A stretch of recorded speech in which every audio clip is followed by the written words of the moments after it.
Hello learners. बिल्कुल ही एक नए वीडियो में आप सभी को स्वागत करता हूं। और यह जो वीडियो है क्लास 11 के स्टूडेंट के लिए है। सब्जेक्ट हो रहा है पॉलिटिकल साइंस। और मैं पॉलिटिकल साइंस का प्रोजेक्ट का जो क्वेश्चन दिया हुआ है आपके बुक के पीछे में वो लेकर आया हूं। ठीक है। बहुत सारे स्टूडेंट ने कमेंट किया था कि सर जिस तरह से आप हिंदी के प्रोजेक्ट का आपने क्वेश्चन आंसर करा दिया था, प्रोजेक्ट कराया था, उसी तरह पॉलिटिकल साइंस का भी थोड़ा करा दीजिए।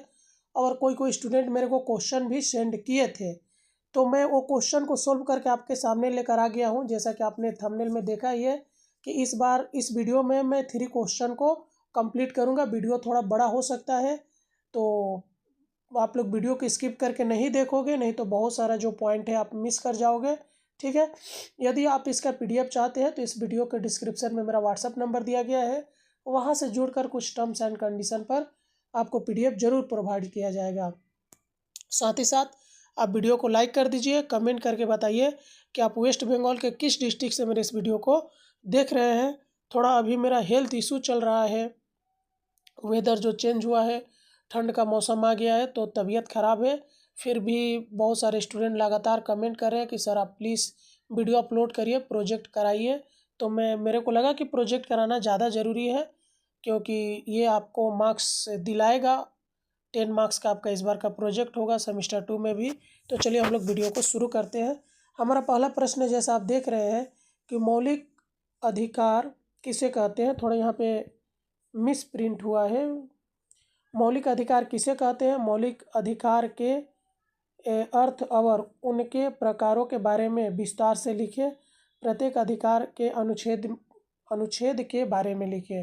तो देखिए, मौलिक अधिकार वे अधिकार हैं जो भारतीय संविधान द्वारा प्रत्येक नागरिक को प्रदान किए गए हैं ताकि वे स्वतंत्रता, समानता और गरिमा का जीवन जी सके। ये अधिकार व्यक्तियों के मूलभूत स्वतंत्रताओं को सुनिश्चित करते हैं और राज्य को उनका उल्लंघन करने से रोकते हैं। भारत में मौलिक अधिकार की व्यवस्था भारतीय संविधान के भाग 3 अनुच्छेद 12 से 35 में की गई है। ये अधिकार नागरिकों को सामाजिक, आर्थिक और राजनीतिक न्याय दिलाने का आधार है। मौलिक अधिकार का अर्थ है वे अधिकार जो प्रत्येक व्यक्ति के लिए उसकी स्वतंत्रता, समानता और गरिमा को सुनिश्चित करने के लिए आवश्यक होते हैं। भारतीय संविधान के अनुसार मौलिक अधिकार नागरिकों के लिए आवश्यक संरचनात्मक और कानूनी सुरक्षा प्रदान करते हैं ताकि वे समाज में स्वतंत्र और समान रूप से रह सके। ये अधिकार नागरिकों को राज्य और अन्य व्यक्तियों से सुरक्षा प्रदान करते हैं और उन्हें न्याय प्राप्त करने का माध्यम प्रदान करते हैं। अगला, मौलिक अधिकार का महत्व। तो मौलिक अधिकार नागरिकों को एक ऐसा वातावरण प्रदान करते हैं जिसमें वे स्वतंत्र और समानता का अनुभव कर सके। ये अधिकार व्यक्ति के विकास और राष्ट्र निर्माण में महत्वपूर्ण भूमिका निभाते हैं। अगला, मौलिक अधिकार के प्रकार और उनके अनुच्छेद। तो देख लीजिए कि समानता का अधिकार, ठीक है। तो अनुच्छेद 14 के समक्ष समानता और कानून का समान संरक्षण यह प्रावधान सभी व्यक्तियों को समान माना गया है और राज्य को भेदभाव रहित कानून बनाने का निर्देश दिया गया है। अनुच्छेद 15 में क्या बोला गया है कि धर्म, जाति, लिंग, जाति या जन्म स्थान के आधार पर भेदभाव का निषेध हो। इसमें सार्वजनिक स्थानों और सुविधाओं के उपयोग में भेदभाव रोकने की व्यवस्था की गई है। अनुच्छेद 16 में सार्वजनिक रोजगार के अवसरों में समानता, सभी नागरिकों को सरकारी नौकरियों में समान अवसर देने का प्रावधान है। अनुच्छेद 17 में अस्पृश्यता यानी अछूत प्रथा का अंत, अस्पृश्यता को किसी भी रूप में लागू करने पर रोक लगाई गई है। अनुच्छेद 18 में उपाधियों का अंत। यह अनुच्छेद राज्य द्वारा नागरिकों को गैर राजकीय उपाधियां देने पर रोक लगाता है। स्वतंत्रता का अधिकार यानी अनुच्छेद 19 में क्या बोला गया है कि स्वतंत्रता के 6 मौलिक अधिकार, इसमें विचार, अभिव्यक्ति, आंदोलन, निवास और पेशा चुनने का अधिकार शामिल है। अनुच्छेद 20 में अपराधों के मामलों में सुरक्षा, इसमें दोष सिद्धि के बाद दोबारा सजा देने और आत्म आरोपण के लिए मजबूर करने पर रोक है। अनुच्छेद 21 में जीवन और व्यक्तिगत स्वतंत्रता का संरक्षण कि किसी भी व्यक्ति को उसकी मर्जी के खिलाफ जीवन से वंचित नहीं किया जा सकता है। और अनुच्छेद 21 से शिक्षा का अधिकार 6 से 14 वर्ष के बच्चों के लिए मुफ्त और अनिवार्य शिक्षा का प्रावधान है। अनुच्छेद 22 में गिरफ्तारी और नज़रबंदी के मामलों में सुरक्षा, इसमें गिरफ्तारी और हिरासत से संबंधित नियमों का वर्णन है।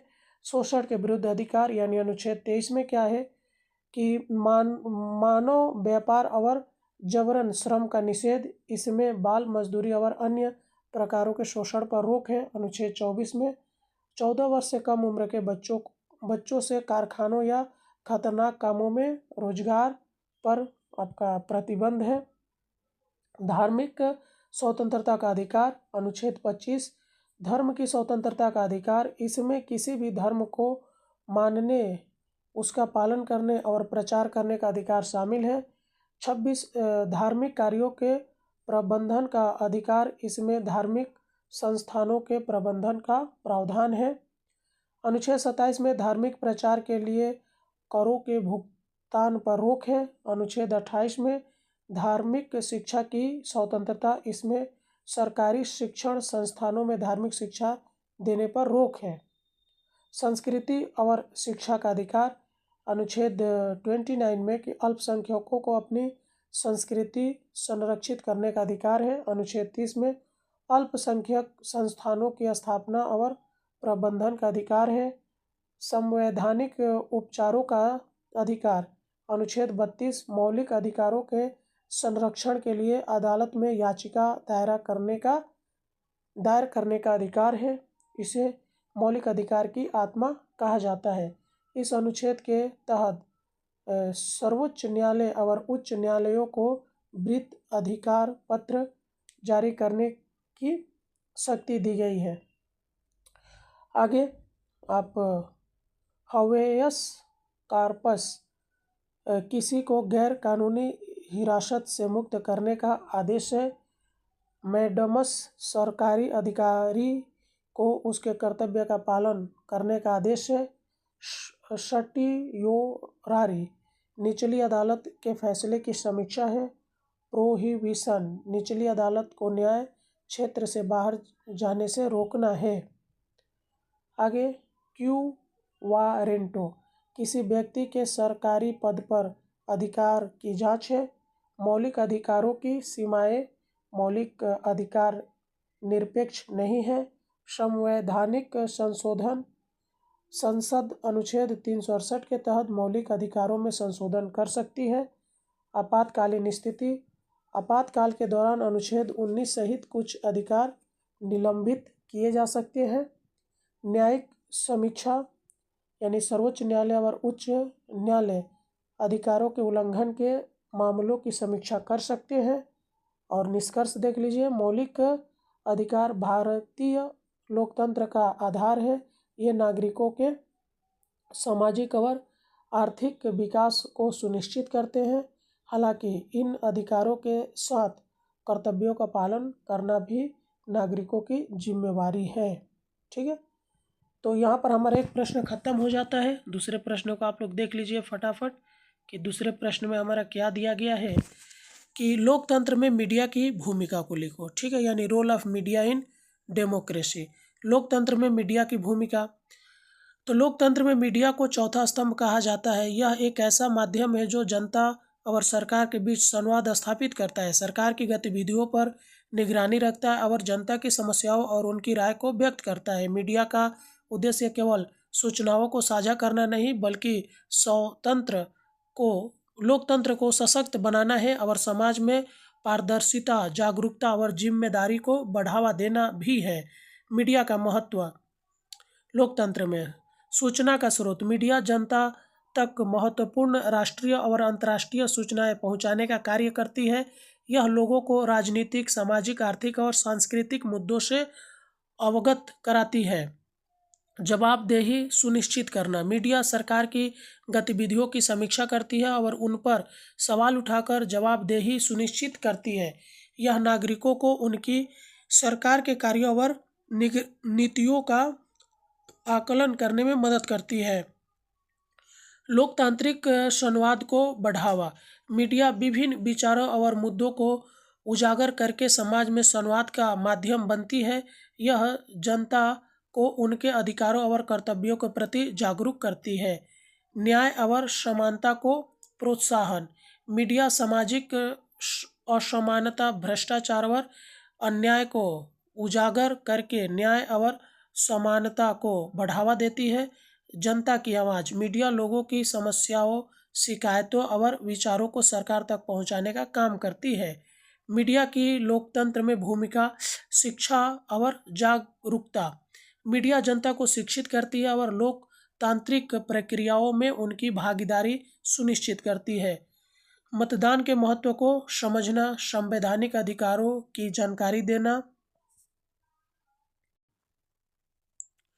भ्रष्टाचार का पर्दाफाश करना। मीडिया सरकारी भ्रष्टाचार, घोटाले और अनियमितताओं को उजागर करती है, जिससे प्रशासन में पारदर्शिता आती है। संतुलन बनाए रखना। मीडिया सरकार और विपक्ष के बीच संतुलन बनाए रखती है।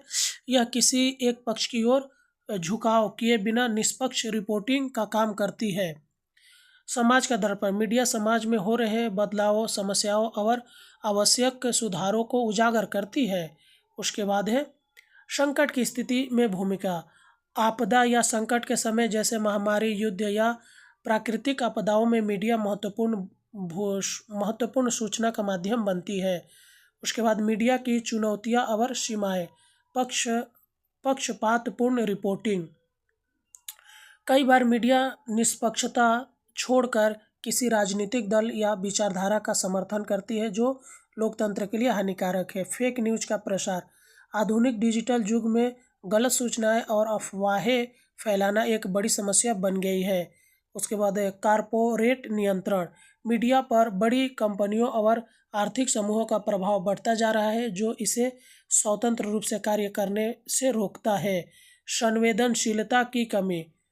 टीआरपी के चक्कर में कई बार मीडिया गंभीर मुद्दों को दरकिनार कर सतही खबरों को प्राथमिकता देती है। सेंसरशिप और दमन। कई बार सरकार या अन्य प्रभावशाली संस्थाएं मीडिया की स्वतंत्रता को बाधित करने की कोशिश करती है। मीडिया के सकारात्मक पहलू, यानी सरकार और जनता के बीच पुल। मीडिया एक माध्यम है जो जनता को सरकारी नीतियों और योजनाओं की जानकारी देता है और जनता की राय को सरकार तक पहुंचाता है। सामाजिक जागरूकता। मीडिया ने कई सामाजिक अभियानों जैसे स्वच्छता, शिक्षा और महिला सशक्तिकरण को सफल बनाने में मदद की है। जनमत निर्माण। मीडिया जनता को मुद्दों पर सही जानकारी देकर उन्हें सूचित निर्णय लेने में मदद करती है। मानवाधिकारों की रक्षा। मीडिया समाज में हो रहे मानवाधिकार हनन को उजागर कर न्याय और समानता की वकालत करती है। डिजिटल मीडिया और सोशल मीडिया का प्रभाव। आज के डिजिटल युग में सोशल मीडिया ने परंपरागत मीडिया को चुनौती दी है। यह तुरंत जानकारी साझा करने और जनता की आवाज़ बनने का एक सशक्त माध्यम है। हालांकि इसके साथ गलत सूचनाओं का प्रसार और निजता का उल्लंघन भी समस्याएं हैं। लोकतंत्र को मजबूत बनाने के लिए मीडिया का आदर्श रूप। तो निष्पक्षता और पारदर्शिता। मीडिया को निष्पक्ष और पारदर्शी रहकर काम करना चाहिए। सूचना की प्राथमिकता। मीडिया को सूचनाओं की सत्यता की जांच करके ही प्रसारण करना चाहिए। जनता के प्रति उत्तरदायित्व। मीडिया का उद्देश्य केवल मनोरंजन नहीं बल्कि जनता की भलाई होना चाहिए। निगरानी तंत्र। मीडिया पर भी एक स्वतंत्र निगरानी तंत्र होना चाहिए ताकि यह अपनी जिम्मेवारियों का पालन करे। निष्कर्ष। लोकतंत्र में मीडिया एक महत्वपूर्ण स्तंभ है जो समाज को जागरूक और जिम्मेवार बनाता है। हालांकि इससे अपनी भूमिका निभाने के लिए स्वतंत्रता और पारदर्शिता बनाए रखना आवश्यक है। मीडिया को हमेशा जनता और लोकतंत्र के हित में कार्य करना चाहिए, न कि किसी राजनीतिक या आर्थिक स्वार्थ के लिए। यदि मीडिया अपने कर्तव्यों का पालन ईमानदारी और जिम्मेवारी से करे तो यह लोकतंत्र को और मजबूत बना सकती है। ठीक है। चलिए अब हमारा अगला प्रश्न आ गया है कि सार्वभौमिक वयस्क मताधिकार के उपयोग की सफलतावर समस्या है। यह स्थानीय क्षेत्र अध्ययन से देख लीजिए। तो सार्वभौमिक वयस्क मताधिकार का तात्पर्य सभी वयस्क नागरिकों को जाति, धर्म, लिंग, वर्ग या शैक्षणिक योग्यता के भेदभाव के बिना चुनावों में मतदान का अधिकार प्रदान करने से है। यह लोकतंत्र की आधारशिला है और भारत में इसे 1950 में लागू किया गया। भारत जैसे विविधतापूर्ण देश में सार्वभौमिक वयस्क मताधिकार ने राजनीतिक सहभागिता को सशक्त किया और समाज के हर वर्ग को अपनी आवाज़ देने का अवसर प्रदान किया है।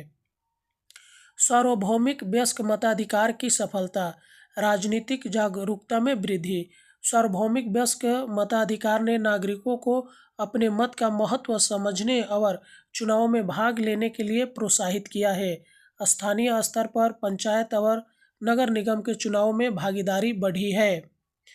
जनजाति और ग्रामीण क्षेत्रों के लोग भी चुनावी प्रक्रिया में सक्रिय हो गए हैं। समाज के हाशिए पर रहने वालों का सशक्तिकरण, महिलाओं, दलितों, आदिवासियों और अन्य पिछड़े वर्गों को समान अधिकार मिलने से उनकी राजनीतिक भागीदारी बढ़ी है। महिलाओं ने ग्राम पंचायतों में महत्वपूर्ण पद संभाले हैं। स्थानीय चुनावों में दलित और अल्पसंख्यक उम्मीदवारों की जीत ने सामाजिक समता को बढ़ावा दिया है, लोकतंत्र की जड़ों को मजबूत किया। मताधिकार ने ग्रामीण क्षेत्रों में लोकतंत्र की जड़ें गहरी की है। स्थानीय चुनावों के जरिए लोग अपने प्रतिनिधियों को चुनने में सक्षम हुए हैं। विविधता में एकता, भारत जैसे महत्वपूर्ण देशों में सार्वभौमिक मताधिकार ने विभिन्न जाति, धर्म और समुदायों को एक मंच पर लाया और उन्हें लोकतंत्र में भागीदार बनाया है। विकास के मुद्दे पर ध्यान, स्थानीय स्तर पर मतदाता अब शिक्षा, स्वास्थ्य, सड़क, बिजली और पानी जैसे मुद्दों पर अधिक ध्यान देते हैं। इससे शासन में पारदर्शिता आई है। आगे देख लीजिए कि सार्वभौमिक वयस्क मताधिकार की समस्याएं, अशिक्षा और जागरूकता की कमी। ग्रामीण और पिछड़े क्षेत्रों में कई मतदाता चुनाव प्रक्रिया और उम्मीदवारों की नीतियों के प्रति जागरूक नहीं है। कई बार मतदाता जाति, धर्म और व्यक्तिगत लाभ के आधार पर वोट करते हैं। धन और बाहुबल का प्रभाव, स्थानीय स्तर के चुनाव में धन बल और बाहुबल का उपयोग अधिक होता है। गरीब और साधारण उम्मीदवारों के लिए चुनाव लड़ना मुश्किल हो जाता है। मतदान में अनियमितता, स्थानीय क्षेत्रों में फर्जी वोटिंग, मतदाताओं को धमकाने और वोट खरीदने की घटनाएं आम हैं। चुनाव आयोग की निगरानी के बावजूद चुनावी प्रक्रिया में अनियमितताएं देखी जाती है। महिलाओं की सीमित भागीदारी, हालांकि महिलाओं को मताधिकार प्राप्त है, लेकिन कई स्थानों पर उन्हें स्वतंत्र रूप से मतदान करने से रोका जाता है। कुछ क्षेत्रों में महिला प्रतिनिधि केवल नाम मात्र की नेता होती है और वास्तविक निर्णय पुरुष लेते हैं।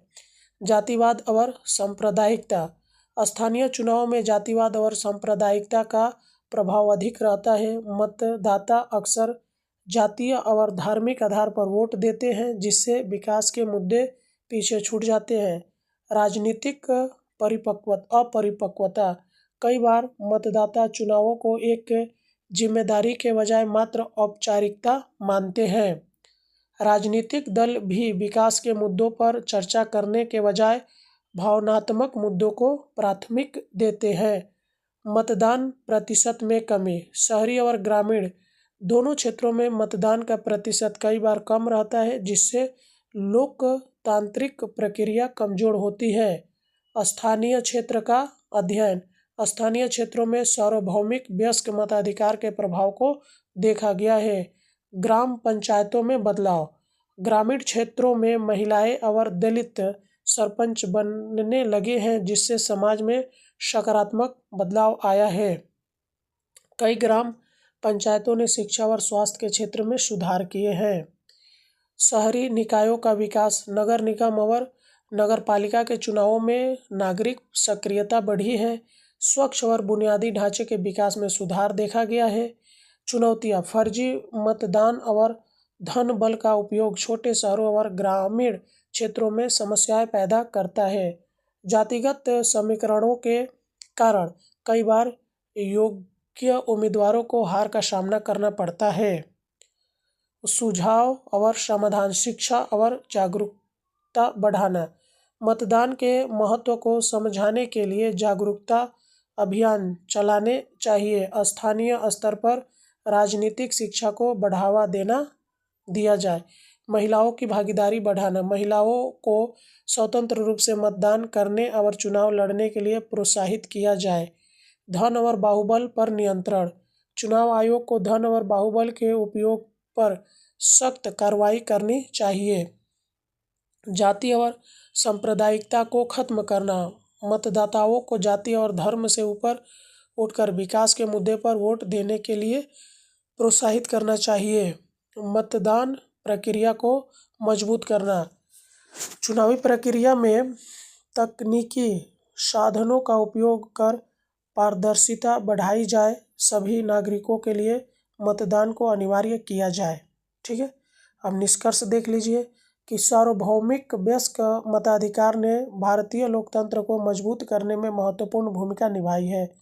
हालांकि स्थानीय स्तर पर कई चुनौतियां भी हैं, जिन्हें सुधारने के लिए शिक्षा, जागरूकता और कानून का सख्ती से पालन आवश्यक है। यदि इन समस्याओं को हल किया जाए तो यह प्रणाली समाज के हर वर्ग के लिए समानता और विकास सुनिश्चित कर सकती है।